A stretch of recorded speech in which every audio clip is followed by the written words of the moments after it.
सभी को नमस्कार, good morning. I hope you will be fine. कैसे हैं आप लोग, जरूर बताएंगे। कल हमने आपको ये सूचना दी थी ग्रुप में व्हाट्सएप के माध्यम से कि आज हम 3 बार लाइव होने जा रहे हैं, ताकि जो ये एक वीक का पूरा एनालिसिस नहीं हो पाया है उसको एनालाइज कर सके। इन दैट रिस्पेक्ट अभी 11 से 12 हम लोग 24 और 25 मार्च, इसी तरह से 2 बजे से लेकर 3 बजे के बीच 26 और 27 मार्च, और इसी तरीके से 28, 29, 30 मार्च को शाम को 5 से 6 बजे एनालाइज करेंगे। तो थोड़ा सा डिले हो गया, रीज़न है कभी क्लासेस ज़्यादा लग जाती हैं, in the sense of that कि लेट नाइट तक तो नहीं हो पाता।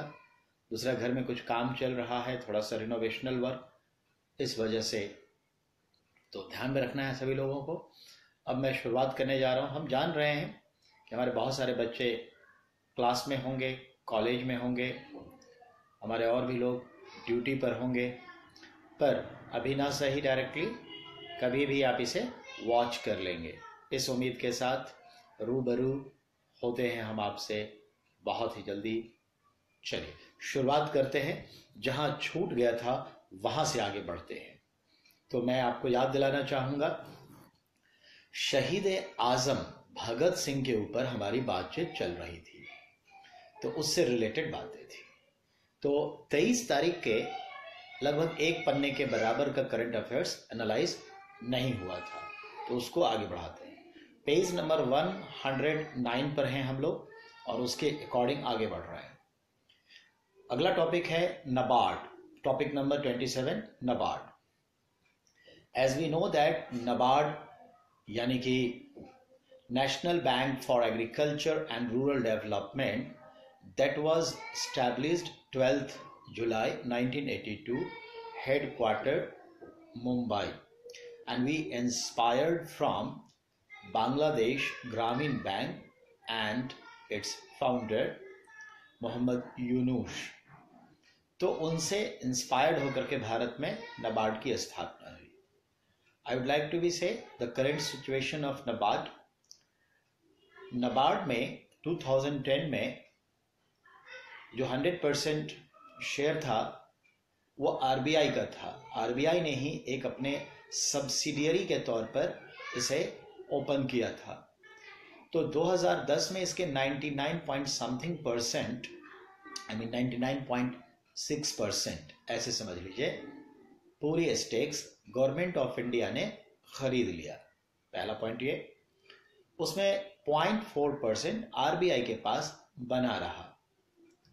तो कहने का मतलब है, पहले नाबार्ड को आरबीआई फिनेंस करती थी और फिर नाबार्ड रीफिनेंस करती थी रूरल बैंक्स को, ठीक है, यानी रीजनल रूरल बैंक्स को।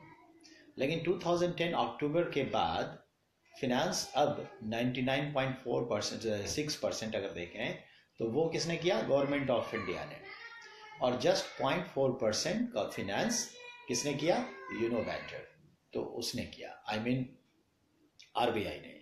तो अब क्या हो रहा है कि आरबीआई का जो ऑथराइज्ड कैपिटल है वो है 5000 करोड़ रुपीस, और इसे बढ़ा करके 30,000 रुपीस ऑथराइज्ड कैपिटल करने की बात चल रही है। Process is going on. NABARD act 1981 में बना था। अब दूसरी बात, आरबीआई का जो 0.4% स्टेक्स है उसे government of India 20 crore rupees में खरीद रही है, और इससे ये 100% गवर्नमेंट ऑफ इंडिया का हो जाएगा। तो नाबार्ड के थ्रू अब इरिगेशन के लिए, हैंडलूम्स के लिए एंड स्मॉल स्केल के अलावे मीडियम रेंज स्केल्स के इंडस्ट्रीज को भी लोन दिया जा सकेगा। तो ये एक बड़ा सा बदलाव होने जा रहा है जो नाबार्ड से रिलेटेड है, और ये बैंक पीओ, बैंक क्लर के लिए बड़े अच्छे एग्जाम्स हैं और अच्छे सवाल आएंगे। ठीक है, आप सभी को मेरी तरफ से हैव ए नाइस डे। और पूजा बेटा, how are you? Tell me something about yourself, what's going on. अपना ख्याल रखिएगा। नमस्कार सभी को, सब बेहतर हों, अच्छे हों। दूसरा छोटा सा सवाल है, you know that south Korean company है सैमसंग, बहुत सारे इलेक्ट्रॉनिक गैजेट्स उपकरण बनाती है। अभी सैमसंग ने वेडनेसडे को अपना एक एप्लीकेशन लॉन्च किया है जो पेमेंट एप्लीकेशन है, और उसने उसका नाम रखा है सैमसंग पे। तो याद रखना है, ये पेमेंट सर्विस है, सैमसंग भी पेमेंट सर्विस में आ चुका है, और उसके पेमेंट सर्विस एप्लीकेशन का नाम है सैमसंग पे, ये ध्यान में रखना है।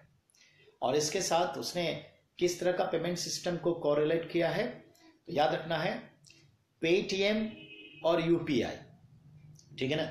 जो भारत सरकार का यूपीआई है, जो बैंक का यूपीआई है, और पेटीएम, दोनों को मिक्सिंग फॉर्म में कैरेक्टराइज करके अपना सैमसंग पे निकाला है। तो ये ध्यान रखना है। अगली जो कड़ी है उसकी तरफ ध्यान दीजिए। जो नेक्स्ट बताने जा रहा हूं वियतनाम से। बेटा 1-2 साल पहले हमने वियतनाम से जो कॉफी बीन्स आते थे और कुछ अदर आइटम्स, उस पे हमने कि वो क्लीन नहीं है, डर्टी है, बैक्टीरियल है, इन सब का आरोप लगा करके हमने उसे बैन कर दिया। तो वियतनाम से 6 आइटम भारत ने बैन कर दिया था। इस वजह से भारत की भी कुछ चीजें जो वियतनाम में एक्सपोर्ट होती थी, वियतनाम गवर्नमेंट ने उसे बैन कर दिया। लेकिन अब जो है, ये दोनों तरफ के जो बैन हैं अब खत्म कर दिए गए, क्लियर हो गया। तो ये ध्यान में रखना है। तो वियतनाम से हर चीजें जो प्रतिबंध थी, economic prohibition from mutual side both of countries, now it's has been ended. तो ये ध्यान में रखना है कि अभी भारत ने किस देश के साथ अपने आर्थिक प्रतिबंधों को समाप्त किया है, परस्पर प्रतिबंधों को समाप्त किया है। सवाल के दायरे इधर घूमेंगे। सुदामा बेटा, मैं अच्छा हूं, आप लोग कैसे हैं बताइएगा, अपना ख्याल रखिएगा बेटा। अजय बेटा कैसे हैं आप, अपना ख्याल रखिएगा बेटा। जो हमारा नेक्स्ट है वो है आपका बीसीसीआई, आप भी जानते हैं, board of cricket control of India. अभी इसने सैलरीज का अनाउंसमेंट किया। तो मैं आपको बता दूं सैलरीज का सिस्टम, इन्होंने 32 प्लेयर को अपने कॉन्ट्रैक्ट पे लिया है, 32 प्लेयर्स, और उसमें 3 ग्रेड बनाए हैं, ए, बी, सी। ए ग्रेड को, जिसका 1 करोड़ रुपया एनुअल उसके सैलरीज फिक्स थे, उसे बढ़ाकर डबल करते हुए 2 करोड़ किया। बी ग्रेड वालों का जो 50 लाख था उसे बढ़ा करके 1 करोड़ कर दिया। सी ग्रेड में जो 25 लाख थे उसे बढ़ाकर 50 लाख कर दिए। ये इनका एनुअल सैलरी पैकेज हुआ जो डबल हो गया है। अब रही बात टेस्ट मैच, ओडीआई और टी20 जाते हैं, उस पर गेम पर कितने पैसे मिलते हैं। तो टेस्ट मैच में एक खिलाड़ी को जो फीस मिलती है, ध्यान रखने हैं, 15 लाख रुपीस। ये पहले 7.5 लाख रुपए थे, बढ़ करके 15 लाख हो गए। ओडीआई यानी कि 1 डे इंटरनेशनल अगर खेलते हैं तो 6 लाख, जो पहले 3 लाख थे। टी20 जब खेलते हैं तो उन्हें 3 लाख पे किया जाएगा हर एक प्लेयर को, जो पहले 1.5 लाख रुपए थे। इस तरह से बीसीसीआई ने सैलरीज में और पर मैच जो अलाउंसेस मिलते हैं उसमें ये सीधा डबल किया गया है। ये सवाल आपके बनेंगे आए दिन। नेक्स्ट की ओर बढ़ते हैं बेटा। स्पोर्ट्स ही है। हिमाचल प्रदेश में 18 से 24 मार्च अल्पाइन रेंज में अल्पाइन स्कीइंग कंपटीशन हुआ। ये special Olympic world winter game कहलाता है। Special Olympic world winter game, ये ध्यान में रखना है। और ये समाप्त भी हो गया है, ये ध्यान में रखेंगे। ठीक है, अब मैं आपको बताऊं, मेघालय जो है इसमें गोल्ड मेडल लिया है, पर ये कोई इशू नहीं है, बस ये खेल कहां हुआ ये मायने रखेगा। मोहन बागान जो एक फुटबॉल की टीम है, फुटबॉल क्लब है, ओल्डेस्ट है, मैं आपको बताऊं 127 इयर्स ओल्ड है ये। 1889 में ये मोहन बागान फुटबॉल क्लब स्टैब्लिश्ड हुआ था, तो 127 साल हो गए पूरे। ये इतने सालों में 284 चैंपियनशिप जीता है। तो भारत में सबसे ज्यादा फुटबॉल चैंपियनशिप जीतने वाला कोई क्लब, तो जवाब दीजिएगा मोहन बागान। कहां? तो कोलकाता। सवाल है how many years old? 127 years old. When it's established? 1889. Then how you have to be correlate this? तो 1889 में ही जवाहरलाल नेहरू जी का जन्म हुआ था, तो उससे अगर रिलेट कर दें तो बात बन जाएगी। चलिए, मोहन बागान के लिए मैं ये भी आपको कहूंगा कि इसे विजय माल्या की टीम ने खरीदा था, पर बाद में उसने दाइची को बेच दिया। लेकिन हालात अब ये हो गए कि वहां पर कोई खेल नहीं, कोई सुधार नहीं, कोई बात नहीं। विजय माल्या के डाउनफॉल होने से उस पर कब्जा कर लिया उसकी दूसरी कंपनी ने पैसे को लेकर के। कुल मिला के बात ये हो गई कि उसके ऊपर 3 करोड़ रुपए का कर्ज है मोहन बागान पे। इसलिए अभी उसने याद किया है मिस्टर शाहरुख खान को कि अगर आप इस टीम को आप खरीद लें तो फिर हालात सुधर जाएंगे। तो ये भी आपको बात सुनने को मिलेगा। अब मैं आपको बताना चाहूंगा, यूनेस्को के वर्ल्ड हेरिटेज लिस्ट में शामिल भारत का जो चमोली डिस्ट्रिक्ट है उत्तराखंड में, वहां एक है फूलों की घाटी, उसके बारे में बात कर रहा हूं। वैली ऑफ फ्लावर यानी फूलों की घाटी, जोशीमठ जगह है चमोली डिस्ट्रिक्ट में, उत्तराखंड राज्य में।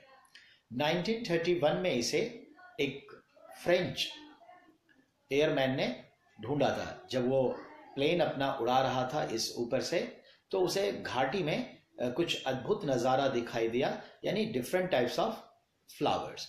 तो उसने डिफरेंट टाइप ऑफ फ्लावर्स को देखा और उसी से पता चला कि ये फूलों की घाटी है, नेचुरल वेजिटेशन, नेचुरल फ्लावरिंग। ठीक है, तो अब हम देखते हैं इसे 1987 में इसे नेशनल पार्क का स्टेटस मिल गया और 2005 में इसे यूनेस्को के हेरिटेज में शामिल कर लिया गया।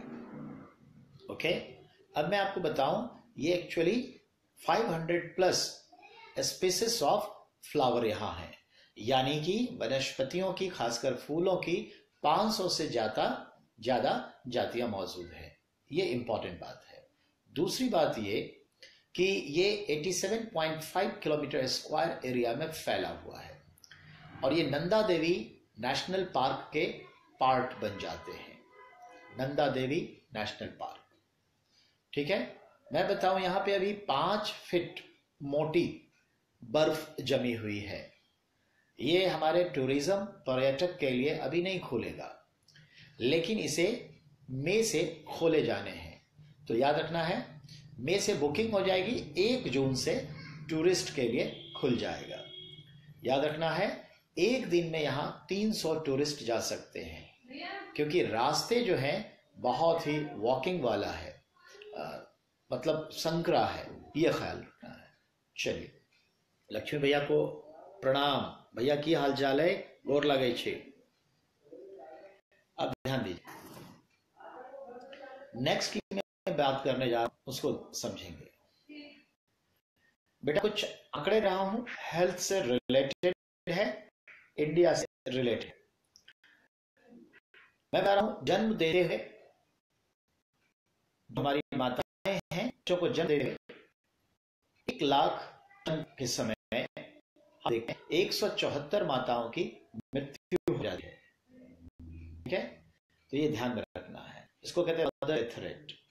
जब हमारी माताएं बच्चे को डिलीवरी कर रही होती हैं, तो उसके 5-7 दिन के अंदर या सही टाइम में या जस्ट बिफोर कोई भी हो सकता है कॉम्प्लिकेशंस, उसकी वजह से 174 mother death upon 1 lakh mother, ये हमारे आंकड़े हैं। दूसरा 26.8% जो फीमेल हैं वो एक टोटल लेबर में, टोटल वर्कर में है, या अगर 100 स्टाफ हैं या वर्कर हैं तो 26.8 फीमेल वर्कर है। तादाद बढ़ेगी अभी क्योंकि हमारा एजुकेशन बढ़ रहा है, अवेयरनेस भी बढ़ रहा है, और ये भी फील हो रही है कि भौतिक सुख चाहिए या शहर रहना है तो एक आने की कमाई से काम नहीं है।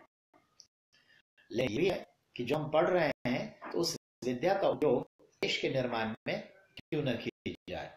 तो इस ख्याल से हमारी बेटियां, हमारी बहनें, माताएं आ रही हैं, सदियों से वो ऑलरेडी हैं। अब मॉडर्न जो पॉलिटिकल इकोनॉमिकल सिस्टम है उसमें भी आ रही कहने का तात्पर्य है, सदियों से तो वो ऑलरेडी फोर्स हैं। This is the reality. अब हम बताएं आपको, जो हमारी फीमेल है 69.9 ईयर्स है उनका लाइफ एक्सपेक्टेंसी। भारत में महिलाओं की जीवन प्रत्याशा 69 वर्ष 9 महीने है। हमारे पुरुषों की जीवन प्रत्याशा जो है 66.9 ईयर्स, यानी कि 66.9 महीना। मिला के देखा तो मेल और फीमेल का एवरेज लेकर के भारत का जीवन प्रत्याशा है, लाइफ एक्सपेक्टेंसी, वो 68.3 ईयर्स बनता है, यानी 68 वर्ष 3 महीना। तो ये ध्यान में रखना है, ठीक है। हाय सोनिया भैया, हाउ आर यू? सुनिए, फीमेल की हो गई। अब पीसीआई, तो ध्यान में रखना है पर कैपिटा इनकम जो भारत का बन रहा है हाल 5,663 अमेरिकन डॉलर, यानी 5,663 अमेरिकन डॉलर। अगर इस चीज को हम देखें तो ये डेवलपिंग नेशन के फीचर्स हैं। जिस देश का प्रति व्यक्ति आय 5,000 अमेरिकन डॉलर प्लस है और 25,000 डॉलर से कम है तो उसे डेवलपिंग नेशन की कैटेगरी में जाता है। अगर 25,000 डॉलर या उसे ऊपर है तो उसे डेवलप्ड कंट्री के कैटेगरी में रखा जाता है। और इस तरीके से देखें तो जब 5,000 अमेरिकन डॉलर से कम है तो उसे अंडर डेवलप्ड कैटेगरी में डाला जाता है। ये चीजें हैं, ठीक है।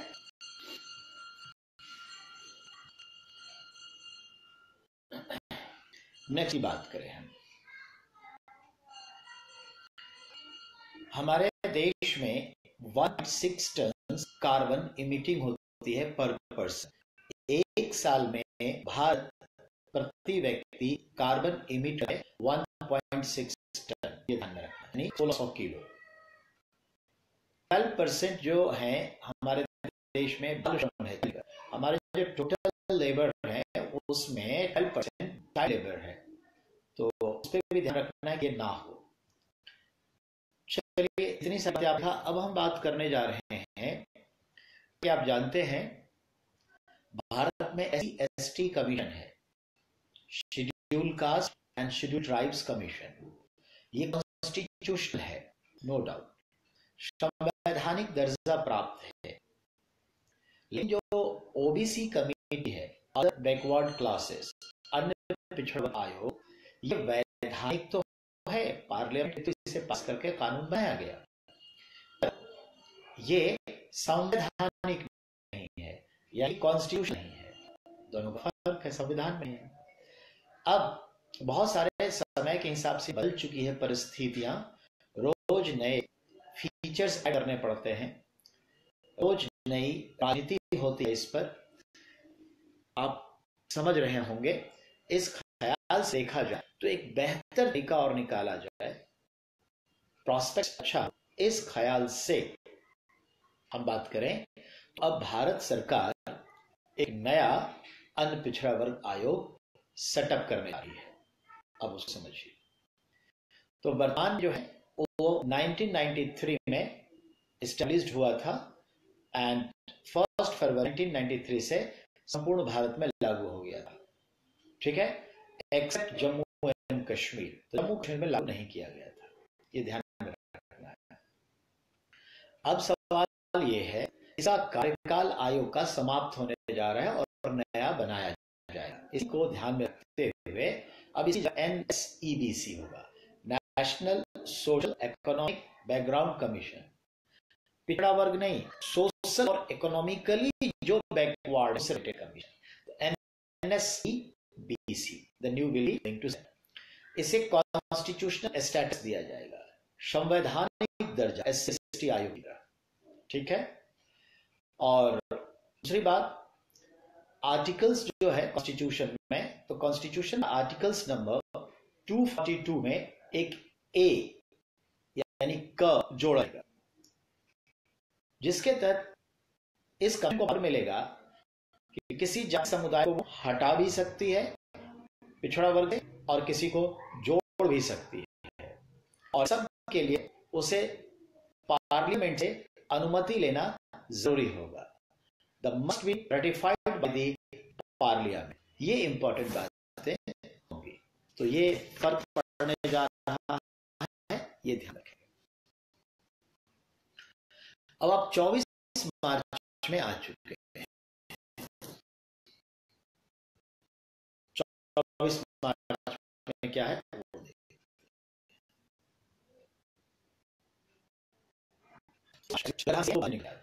24 मार्च पूरी दुनिया वर्ल्ड टीवी डे सेलिब्रेट करती है, ट्यूबरक्लोसिस डे।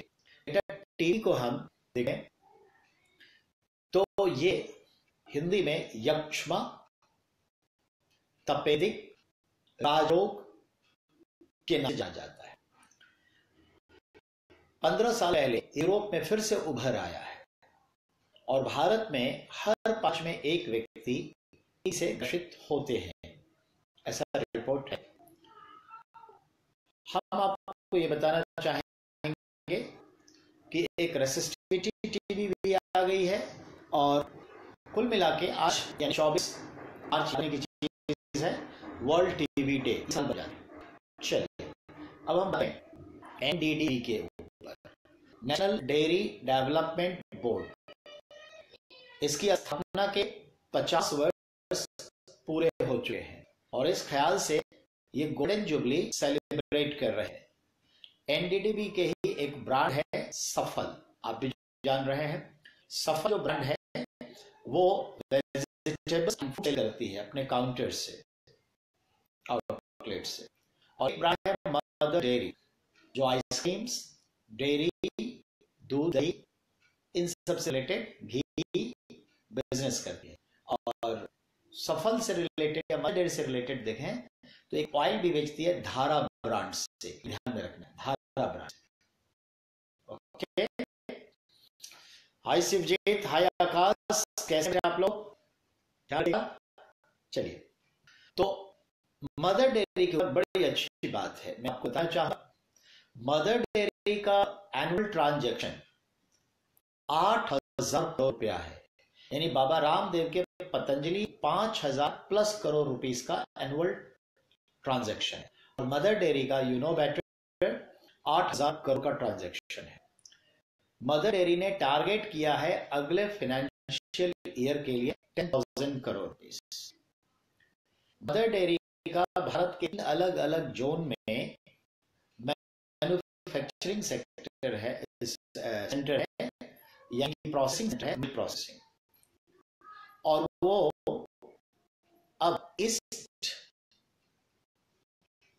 इंडिया यानी कि पूर्वी भारत को बढ़ाना चाहती है, और दक्षिण भारत की ओर भी बढ़ना चाहती है, और अच्छा इन्वेस्टमेंट भी 1,000 करोड़ रुपए करना चाहती है। बिहार में भी एंट्री लेना चाहती है, और बिहार में जो लोकल मिल्क कोऑपरेटिव सोसाइटीज हैं उससे दूध लेकर के अपने काम को आगे बढ़ाना चाहती है। हम बात करेंगे इस बारे में थोड़ा आगे चलेंगे। बेटा 2014 में हमारी सेंट्रल गवर्नमेंट ने भारत में मैन्युफैक्चरिंग को आगे बढ़ाने के लिए भारत को विनिर्माण का हब बनाने के लिए एक स्लोगन ही नहीं चार्ट किया, एक पूरी प्रोग्रामिंग नाम मेक इन इंडिया। तो मेक इन इंडिया को सिंबलाइज करने के लिए हमने एक लाइन बनाया, मैकेनिकल लाइन, यानी वो एक मशीन है, मशीन से बना है, मैकेनिकल लाइन बना। अब जरा समझिए, ये जो मैकेनिकल लाइन है इसे बनाया किसने? भेल ने, भारत हैवी इलेक्ट्रिक लिमिटेड ने ये मान रखा। और इसे जनरली जो हर 2 साल पर बहुत बड़ा बिजनेस का फेयर लगता है हनोवर नाम के शहर में, उससे हम लेकर भी और बहुत सराहा गया, मोदी जी भी उस मेले में गए थे। तो अब इसे जो है भेजा गया वापस नोएडा हेडक्वार्टर में। भेल का जो हेडक्वार्टर है वो नोएडा में है और वहां से तोड़ दिया जाएगा। वो एक मैकेनिकल लाइन है, नाम मेक इन इंडिया के आप समझ गए होंगे, भेल ने बनाया था, दैट इज इंपॉर्टेंट। हेलो गुड्डी बेटा, हाउ आर यू बेटा, हालचाल बताते रहिएगा। चलिए, अभी पार्लियामेंट में बात चल रही थी तो बिटकॉइन के ऊपर बात हो रही थी, और 2 दिन पहले हमने आपको बिटकॉइन के ऊपर सारी आधे पेज से ज्यादा जो है असाइनमेंट दिया है और उस पर लेक्चर भी दिया है। बिटकॉइन इन शॉर्टली क्रिप्टो करेंसी है, यानी कि एक वर्चुअल करेंसी है। दूसरी बात, ये इलीगलाइज्ड है, दुनिया के किसी देश के ऑथराइज्ड गवर्नमेंट ने इसे ऑथोरिटी नहीं दिया है, ऑथराइजेशन दिया, रिकॉग्नाइज किया है। ये ऑनलाइन एक्सचेंज किया जाता है, खरीदा जाता है, और ये कंप्यूटर के जटिल प्रक्रिया पर आधारित है। ये पूरे वर्ल्ड में एक तरह पॉन्जी स्कीम की तरह चल रहा है। ये स्कीम कि आप 4 कस्टमर बनाइए, आप 8 कस्टमर बनाइए, 8 सोल्व करिए, और इस तरह से आपको भी एवरेज रहेगा। तो पॉन्जी स्कीम है। पॉन्जी स्कीम 1905 में अमेरिका के मिस्टर पॉन्जी नाम के व्यक्ति ने शुरुआत की थी। तब वो धोखे वालों को, तो पॉन्जी स्कीम पॉपुलर हो गया। ये जापान के जनाब हामाहितो करके उन्होंने ये शुरुआत की है बिटकॉइन। तो ये हमें है, तो बिटकॉइन के बारे में था। फिलहाल 1 बिटकॉइन का मूल्य लगभग 65,000 है। ये 73,000 पे पहुंच गया था, पर डिक्लाइन हुआ था। इसका कोई रेगुलेटरी बॉडी नहीं है, कोई रूल रेगुलेशन नहीं है, वही चल रहा है, ऐसे ही समझिए। अब मैं जो बात करने जा रहा हूं वो एचआरडी डिपार्टमेंट से है, ह्यूमन रिसोर्स डेवलपमेंट मिनिस्ट्री। मैं आपको ये भी बताना चाहता हूं कि पहले एजुकेशन मिनिस्ट्री हुआ करती थी। 1985 में एचआरडी मिनिस्ट्री नाम पड़ गया, या कह लीजिए उसे हटा एचआरडी मिनिस्ट्री आ गई। तो एचआरडी मिनिस्ट्री 1985, एचआरडी मिनिस्ट्री में हम देखें तो मिस्टर प्रकाश जावड़ेकर जो है कैबिनेट मिनिस्टर हैं। उनका एक प्रोग्राम आया है एचआरडी डिपार्टमेंट का, स्मार्ट इंडिया, ठीक है, हैकाथॉन, ध्यान रखिएगा। तो हैकाथॉन क्या है ये देखिए, हायर एजुकेशन और मैराथन। मैराथन लंबी दौड़, तो हायर एजुकेशन को हाई ले लिया और मैराथन हैकाथॉन नाम दे दिया। तो स्मार्ट इंडिया हैकाथॉन ये क्या है सुनिए और से। 29 मिनिस्ट्रीज जो है इंडिया में, उन मिनिस्ट्री से रिलेटेड जो सब्जेक्ट्स मैटर हैं उनमें बहुत तरह के कभी प्रॉब्लम्स होते हैं, चाहे देश निर्माण के लिए हो, मैन्युफैक्चरिंग सेक्टर का हो, सर्विस सेक्टर से रिलेटेड हो। उस प्रॉब्लम को भारत कैसे सॉल्व करे, इस ख्याल से हर मिनिस्ट्री ने अपने कुछ प्रॉब्लम्स दिए। अब ये प्रॉब्लम्स देश के 42,000 इंजीनियर यहां अपने आप रजिस्टर्ड किए हैं और इस प्रॉब्लम को सॉल्व करेंगे। इस सॉल्वेशन के दरमियान उन्हें हमने 7,531 टीम्स बना दिए हैं, यानी लगभग हर टीम में 5 से 6 व्यक्ति को दे दिया है। तो ऐसे 7,000 इंजीनियर्स के टीम बन गए हैं। टोटल 42,000 इंजीनियर हैं जो इस हैकाथॉन की तरह रजिस्टर्ड हुए हैं। हमारे मिनिस्ट्री से रिलेटेड जो प्रॉब्लम्स, अब मान लीजिए कि हमें विदाउट करप्शन लोगों तक कैसे डायरेक्ट बेनिफिट पहुंचे, कोई ऐप बनाएगा, कोई कुछ बनाएगा, कोई ये तरीका बनाएगा, ये अपने सुझाव देंगे, एप्लीकेशन देंगे। जिससे हमारे देश के निर्माण में इस तरह से भागीदार होंगे, हमारे जीवन को और बेहतर बनाएंगे, तो उन्हें इनाम भी दिया जाएगा। ये ध्यान में रखिएगा। तो याद रखिएगा, ये वर्ल्ड का लॉन्गेस्ट ओपन फोरम है जहां आप आकर के सरकार को सुझाव भी नहीं, एप्लीकेशन देते हैं। इसका नाम है smart India hackathon, HRD department, यानी की चीज है। सवाल बनेगा। अब गोवा में आपके मुख्यमंत्री बन गए थे मनोहर पारीकर, और पारीकर साहब ने अनाउंस कर दिया कि 2019 में हमें गोवा को ओडीएफ करना है, यानी कि ओपन डिफेक्शन, यानी खुले में शौच बिल्कुल बंद। 2019 गांधी जी की 150वीं जयंती मनाई जाएगी, तो उसको कैसे मनाया जाए इस ख्याल से। चलिए, अब मैं बात कर रहा हूं, सुप्रीम कोर्ट ऑफ इंडिया ने क्लियर किया है जस्टिस खेर साहब ने कि हम 6 महीने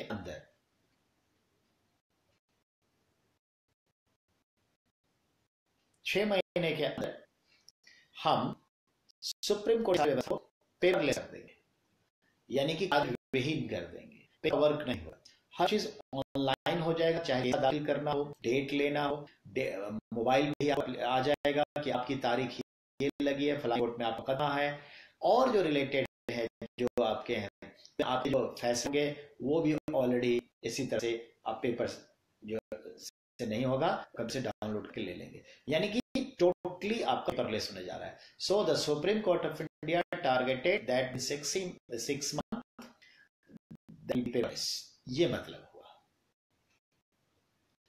अब हम आपकी बात जो कर रहे हैं, अगला ध्यान दें, बांग्लादेश जो है वहां पर एक छोटा सा शहर है रूपपुर। ये रूपपुर जो है ढाका से लगभग 150 किलोमीटर के दूरी पर है। यहां रसिया का एक कंपनी वहां पर न्यूक्लियर पावर प्लांट लगा रही है बिजली उत्पादन के लिए। Nuclear power plant construction is going on by Russian company ASE group of company, Rosatom. तो रोसैटॉम नाम की कंपनी जो रशिया की है, वो रूपपुर में न्यूक्लियर पावर प्लांट लगा रही है बांग्लादेश में। मायने रखता है, ध्यान देंगे। ध्यान दें, एक एक्सरसाइज हुआ है, blue flag exercise, Neela flag exercise. Air force of 7 nations including India is also. बेटा, इजराइल में 7 देशों के एयरफोर्स वॉर एक्सरसाइज करने जा रहे हैं, और इसका नाम है ब्लू फ्लैग एक्सरसाइज। ये ध्यान में रखना है। तो इजराइल में पहली बार भारत वॉर एक्सरसाइज करने के लिए जा रहा है, ये इंपॉर्टेंट है। नेक्स्ट,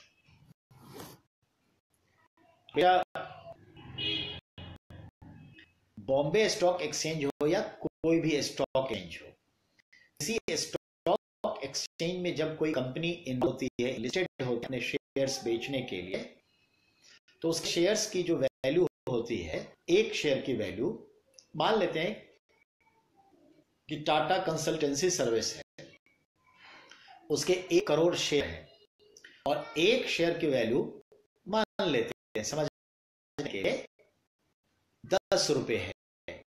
तो मतलब हो गया कि 10 करोड़ उसका वैल्यू है उस कंपनी के शेयर का। तो इस तरह के वैल्यू को मार्केट कैपिटल कहते हैं, ठीक है, यानी बाजार पूंजी। तो ऐसे में बताऊं बैंक के ऊपर, बैंकिंग में एग्जाम में क्वेश्चन बनेगा, बैंक के ऊपर बता रहा हूं बेटा। अब तक आईसीआईसीआई बैंक का मार्केट कैपिटलाइजेशन सबसे ज्यादा था, उसे पीछे छोड़ दिया है कोटक महिंद्रा बैंक ने। मिस्टर उदय कोटक इसके चेयरमैन हैं, तो कोटक महिंद्रा बैंक ने पीछे छोड़ दिया है मार्केट कैपिटलाइजेशन में, और इसका मार्केट कैपिटलाइजेशन है 16,000, ठीक है, हाँ ठीक है, 16,152 करोड़ रुपीस, ये मार्केट कैपिटलाइजेशन है कोटक महिंद्रा बैंक का। और इस उसने आईसीआईसीआई बैंक को पीछे छोड़ दिया। अर्थात बैंकिंग में ये क्वेश्चन बनेगा कि which bank in market capitalisation number 1 position. आपको एचडीएफसी, आईसीआईसीआई, एसबीआई फील होगा। अब देखिए आपके सामने में कौन है, ये ध्यान रखना। अब ध्यान दें, हम एनटीपीसी की बात कर जा रहे हैं। पावर, ये national thermal power corporation, largest power production company in India है ये। और वो 12th 5-year प्लान में उसके टारगेट है कि 11,920 मेगावाट्स, ठीक है।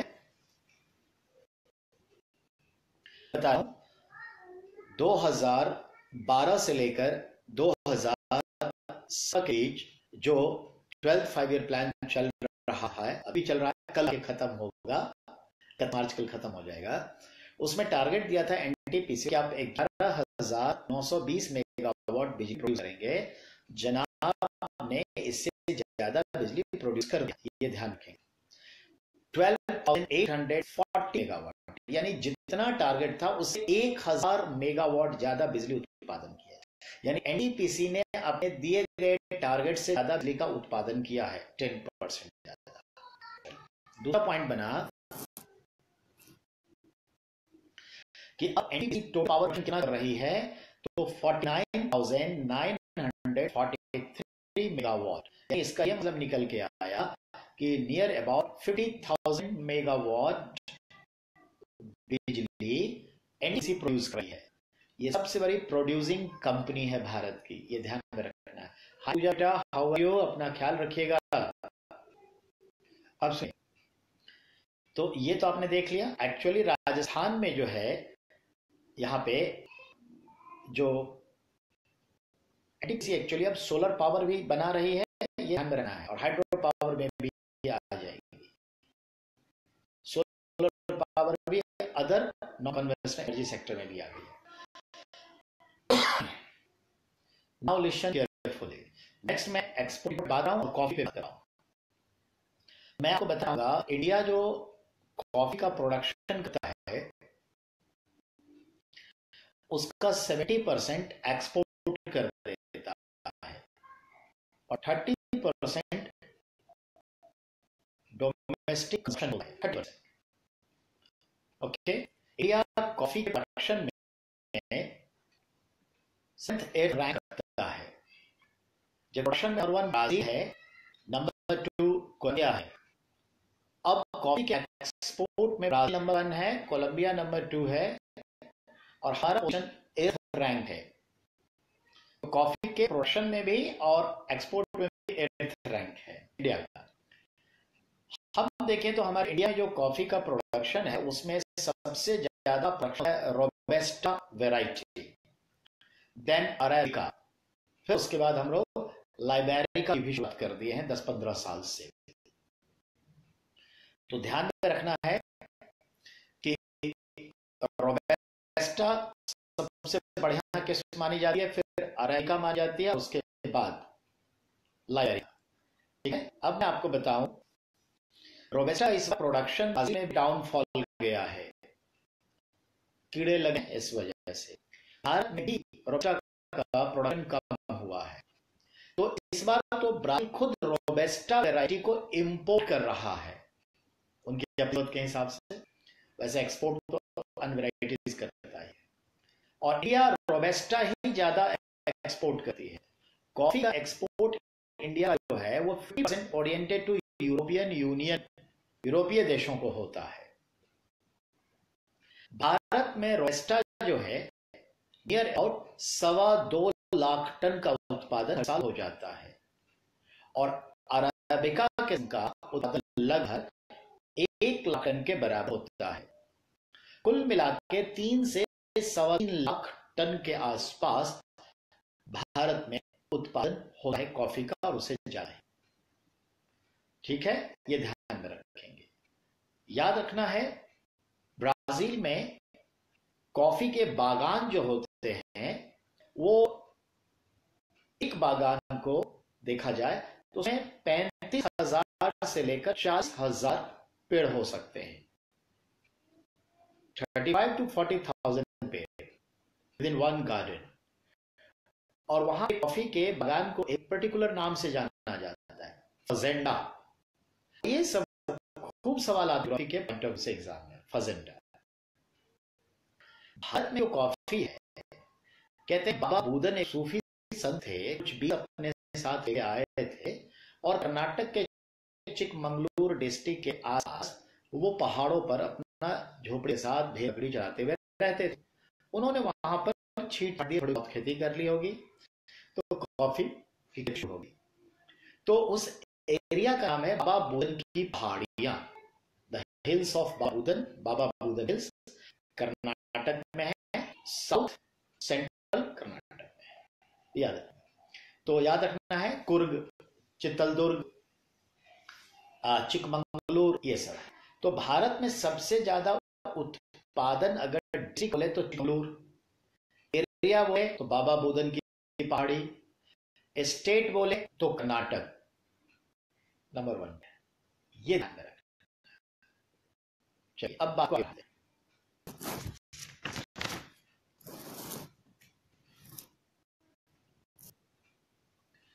बेटा, मदर डेयरी की मैं बात कर रहा था। मदर डेयरी का टारगेट ऑफ जो है वो आ गया है। गौर से सुनेंगे, जो मार्केटिंग के लिए, बीबीए के लिए, एमबीए के लिए, बीसीए के लिए एंट्रेंस एग्जाम की तैयारी कर रहे हैं, जिसका अप्रैल में एग्जाम जनरली हो जाता है, कैट का, मैट का, उन सब के लिए ये सब चीजें इकोनॉमिकल पार्ट बहुत इंपॉर्टेंट होता है। Mother dairy fruits, vegetables, oil and dairy products का बिजनेस करती है। मदर डेयरी और सफल नाम से तो इसके ब्रांड चलते हैं। ये अंडर इसके आता है, तो आप भी जानते हैं एनडीडीबी के अंदर आता है, नेशनल डेयरी डेवलपमेंट बोर्ड के अंदर। ये ध्यान रखेंगे। दिलीप रथ एनडीडीबी के डायरेक्टर है, डायरेक्टर जनरल। अब सुनिए,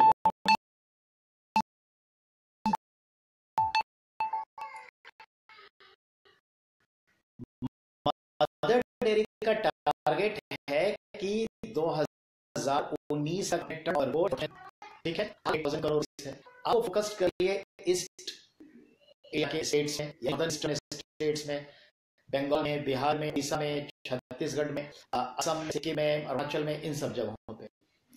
और उन्होंने मिल्क का एक नया ब्रांड लॉन्च किया है, कोलकाता में लॉन्च किया है, यानी बंगाल में बेचेंगे। तो इनके मिल्क का ब्रांड जो है डिलेशियस, तो डिलेशियस ब्रांड से वो लॉन्च किए हैं। ये इंपॉर्टेंट बात है, ठीक है। और 3,000 आउटलेट्स इन्होंने बंगाल में, कोलकाता में, 100 एक्सक्लूसिव फ्रेंचाइजीज ये देंगे। ये भी माइंड रखता है। हेलो ललित बेटा, हेलो मनीष बेटा, हाउ आर यू, अपना ख्याल रखिएगा। फ्रेंचाइज देने जा रहे हैं मदर डेयरी 100 के लिए। 3 साल का उन्होंने प्रोग्राम किया है, जिससे कि वो किसानों से लोकल मिल्क कोऑपरेटिव सोसाइटी से दूध खरीदेंगे। तो या 3 years we purchase milk in Marathwada region, Vidarbha region, that drought area, ठीक है, suffering from drought। तो देखा आपने, भारत सरकार संस्थान से कहा है, महाराष्ट्र के मराठवाड़ा क्षेत्र है, जो कर्नाटक, आंध्र प्रदेश को भी करता है, वहां काफी लोगों को भी बड़ी भूखमरी की नौबत आई है, हमने साइड किए हैं। इन जगहों पे किसान आगे बढ़ने के लिए काम किया। तो इस तरह से मदर डेयरी वहां पहुंची है, 3 साल का कॉन्ट्रैक्ट किया है, वहां किसानों से दूध खरीदेगी और फिर उसको आगे बिजनेस के लिए लेके जाएगी। और ध्यान दे, हावड़ा में एक मिल्क प्रोसेसिंग यूनिट को उसने लॉन्च किया है, जिसमें 1 लाख लीटर पर मिल्क प्रोसेस होगा।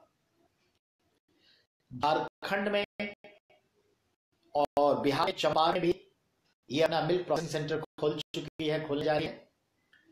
अब सवाल उठता है, ये वेस्ट बंगाल के किसानों से, मिल्क वाले लोगों से मिल्क तो खरीदेगी, लेकिन पश्चिम बंगाल आलू उत्पादन में जो है बहुत आगे है। आप भी जानते हैं उत्तर प्रदेश आलू उत्पादन में नंबर 1 है, डिस्ट्रिक्ट वाइज पूछे तो भारत में आगरा नंबर 1 है, लेकिन पश्चिम बंगाल वेजिटेबल के उत्पादन में नंबर 1 है, आलू के उत्पादन में है। तो बंगाल से आलू और परवल मदर खरीदेगी सब ब्रांड के तहत। 2018 में मिल्क प्रोसेसिंग प्लांट लगाएगी भिवंडी महाराष्ट्र में, मुंबई के पास भिवंडी है, वहां पे milk processing plant mother dairy लगाने जा रही है 2018 में। इसके लिए 140 करोड़ रुपीस कॉस्ट आएगा और 3 lakh litre a day process होगा वहां। ठीक है, अब टोटल जो इसका टारगेट है 2000 तक हम बिजनेस को 10,000 करोड़ तक ले जाए, उसमें मिल्क से 6,500 करोड़ लेना है, डेयरी प्रोडक्ट से 1,500 करोड़ लेना है, वेजिटेबल ऑयल बेच करके 1,400 करोड़ लेना है और रेस्ट ऑफ से अदर से रेस्ट ऑफ लेना है, ये टारगेट है। तो आपने कहा मदर डेयरी को कितना बढ़ रही है।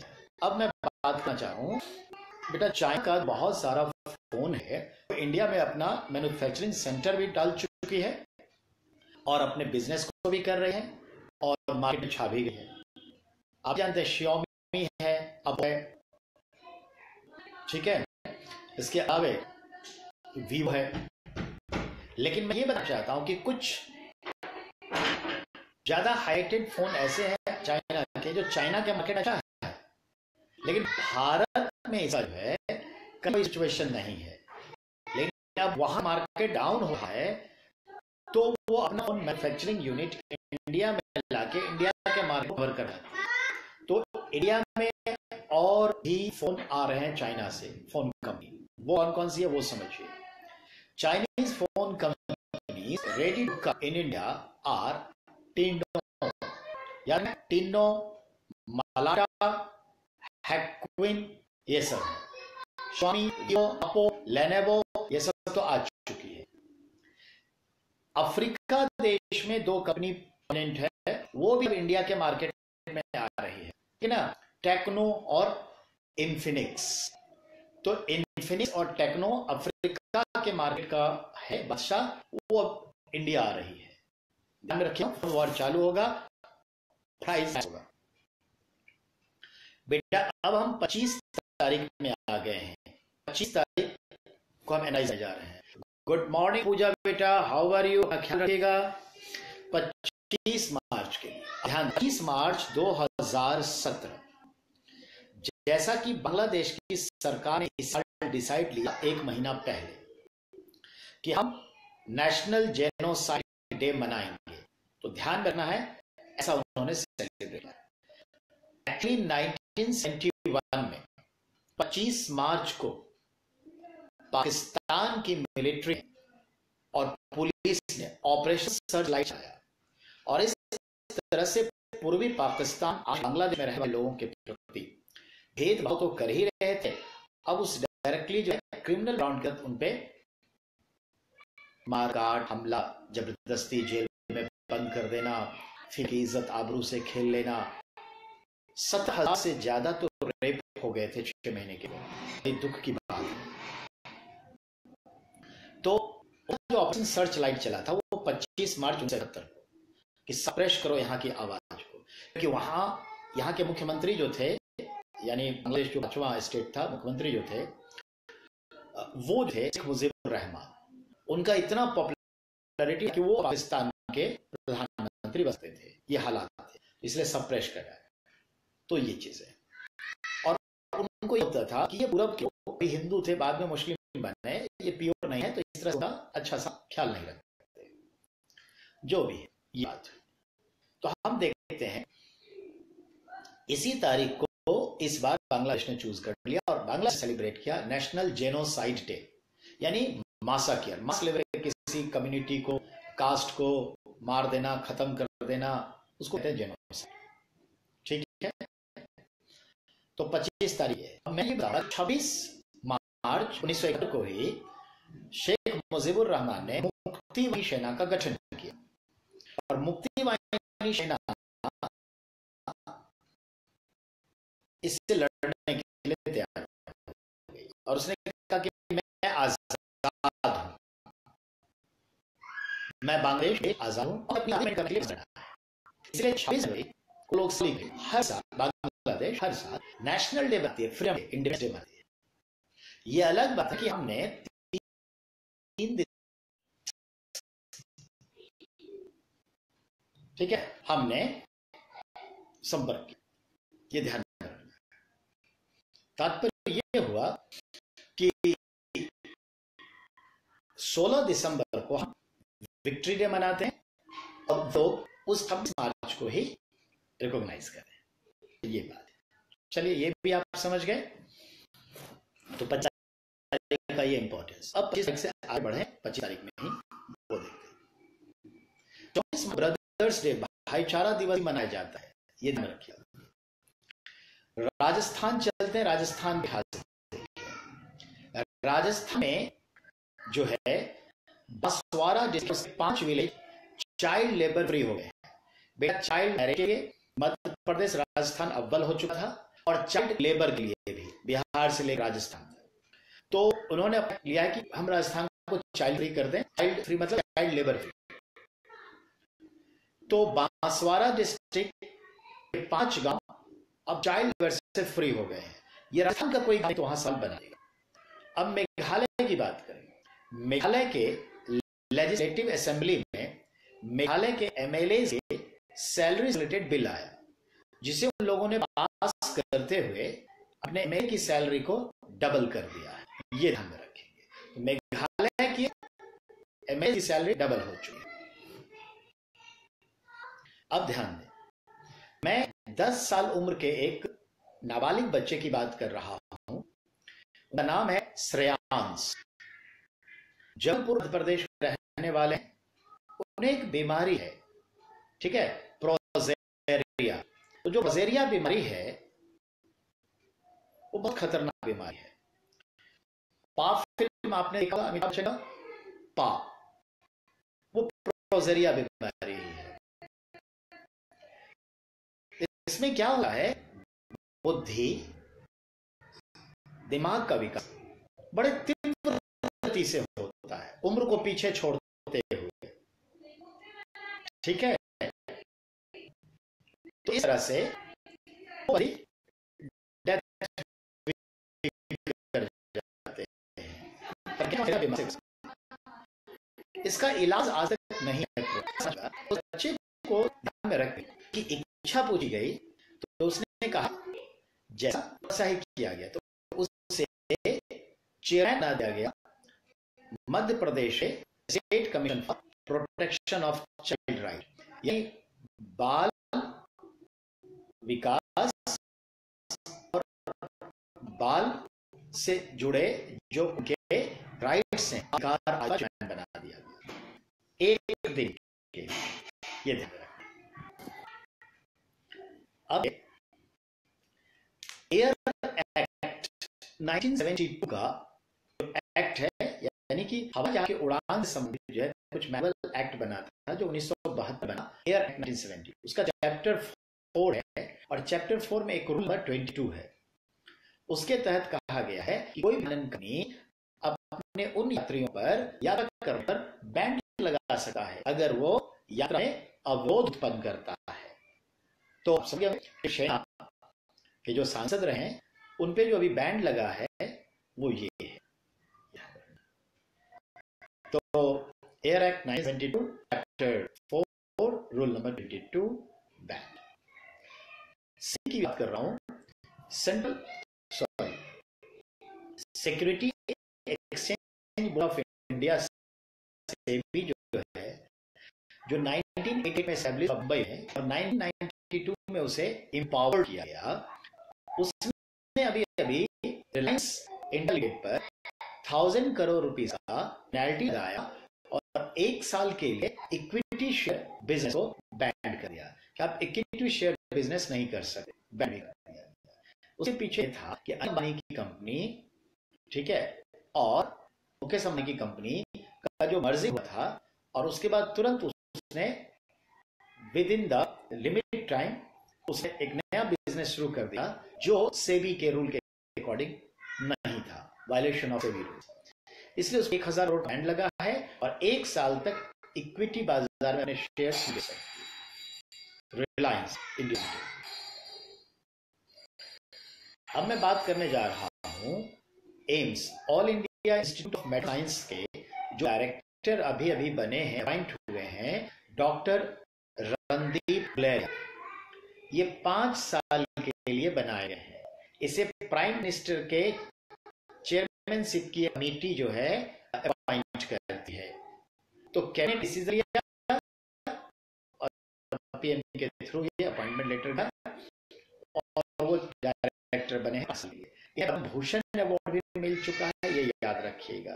लेकिन मैं आपसे ये कहना चाहूंगा, अभी 4 दिन पहले भारत के 9 या 10 डॉक्टर्स को 20 अवार्ड मिला है। मतलब डॉक्टर विधान चंद्र रॉय, बहुत बड़े doctor, world fame, world bank, WHO में भी काम किया, कांग्रेस पार्टी से भी जुड़े और पश्चिम बंगाल के मुख्यमंत्री भी रहे। फुटबॉल के ट्रॉफी भी उनके नाम पे, BC रॉय ट्रॉफी, और BC रॉय मेडिकल साइंस में जाने वाला अवार्ड भी है, भारत का सबसे बड़ा मेडिकल अवार्ड। तो ये इनको भी ध्यान में रखना है। तो BC रॉय यानी विधान चंद्र रॉय समझ गए होंगे, जिनको कहा जाए शेपर बंगाल, दुर्गापुर उन्हीं का बसाया हुआ शहर, और बहुत सारा उनका केस है। तो BC रॉय ट्रॉफी तो नहीं, वो तो खेल से जोड़ गए फुटबॉल से। BC रॉय, ठीक है, award going to Randeep Guleria, who is director of AIIMS hospital, ये याद रखने के लिए। हाय अम्मा बेटा, कैसी हैं, क्या हाल चाल है? अब 2017 का Shanghai Cooperation Organisation annual conference Kazakhstan राजधानी अस्ताना में होने जा रहा है 2nd वीक ऑफ जून में, जहां आप जानते हैं पिछले साल हमें और पाकिस्तान, यानी इंडिया और पाकिस्तान को परमानेंट मेंबरशिप दी। वो बाय लॉ, मैन्युअली, फॉर्मली इस साल से एक्टिवेट होगा। तो हम और पाकिस्तान भी शामिल होने जा रहे हैं। पहले डायलॉग पार्टनर थे, गेस्ट परमानेंट मेंबर हो गए। तो as a permanent member India participated in SCO in which year 2007। तो फिर से शरीफ से मुलाकात होगी, तो जब सामने होंगे तो वो नहीं छिपाएंगे, छिपाना हालांकि उनको चाहिए, पर फिर एक दूसरे से दोस्ती किया, गले मिले, एक दूसरे के घर गए, आए, खाना पीना, फल भिजवाए, पांव के प्रणाम किए, पोती को, बेटी को, नाती को आशीर्वाद दिलाए, और अचानक वह नहीं मिलेंगे तो वर्ल्ड लीडर का ताजा ही है। तो इसीलिए बात जा रही है, टेलीफोन बात हुई, एक दूसरे को विश किया, बहुत जल्दी जो है ब्रेकिंग शुरू हो जाएगी। तो ये दोनों वहां मिलेंगे, नो डाउट, दोनों को मिलना है।